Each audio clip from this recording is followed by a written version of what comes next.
କୁସଙ୍ଗ ମହାନଦୀ ବନ୍ୟପ୍ରାଣୀ ସୁନାଖଣିଆରେ 35 ଘଡ଼ିଆଳ କୁମ୍ଭୀର ଜନ୍ମ। ବୌଦ୍ଧ ଜିଲ୍ଲା କୁସଙ୍ଗ ମହାନଦୀ ବନ୍ୟପ୍ରାଣୀ ଅଞ୍ଚଳର ସୁନାଖଣିଆ ଅଞ୍ଚଳରେ ମହାନଦୀ ଗର୍ଭରେ ଶନିବାର ଦିନ 35ଟି ଘଡ଼ିଆଳ କୁମ୍ଭୀର ଶାବକ ଜନ୍ମ ହୋଇଥିବା ନେଇ ବନ୍ୟପ୍ରାଣୀ ବିଭାଗ ପକ୍ଷରୁ ସୂଚନା ମିଳିଛି। ଘଡ଼ିଆଳ କୁମ୍ଭୀର ରିସର୍ଚ୍ଚ ଟିମ୍ଙ୍କର କହିବା ଅନୁସାରେ ଘଡ଼ିଆଳ ପ୍ରଜାତିର କୁମ୍ଭୀର ଅଣ୍ଡା ଦେବାର 34 ଦିନ ପରେ ଛୁଆ ଜନ୍ମ କରିଥାଏ। 35ଟି ଅଣ୍ଡାରୁ ସମସ୍ତ ଅଣ୍ଡା ଛୁଆ ଜନ୍ମ ହୋଇଥିବା ନେଇ ରିସର୍ଚ୍ଚ ଟିମ୍ ପକ୍ଷରୁ କୁହାଯାଇଛି।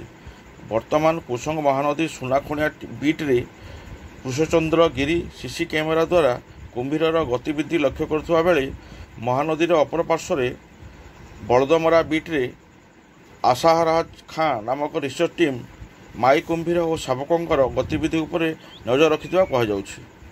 ଏପଟେ ମହାନଦୀ ଭିତରେ ମାଛ ମରା ଡଙ୍ଗା ସମ୍ପୂର୍ଣ୍ଣ ଭାବେ ନିଷିଦ୍ଧ କରାଯାଇଛି ବୋଲି କୁସଙ୍ଗ ବନ୍ୟପ୍ରାଣୀ ରେଞ୍ଜର ସଂସାର ବର୍ଗିଆ ସୂଚନା ଦେଇଛନ୍ତି। ବୌଦ୍ଧରୁ ବୈଦ୍ୟନାଥ ସାମଲଙ୍କ ସହିତ ହରଭଙ୍ଗାରୁ ଚିତ୍ତରଞ୍ଜନ ସିଂଙ୍କ ରିପୋର୍ଟ। ମୋ ଜିଲ୍ଲା ଖବର।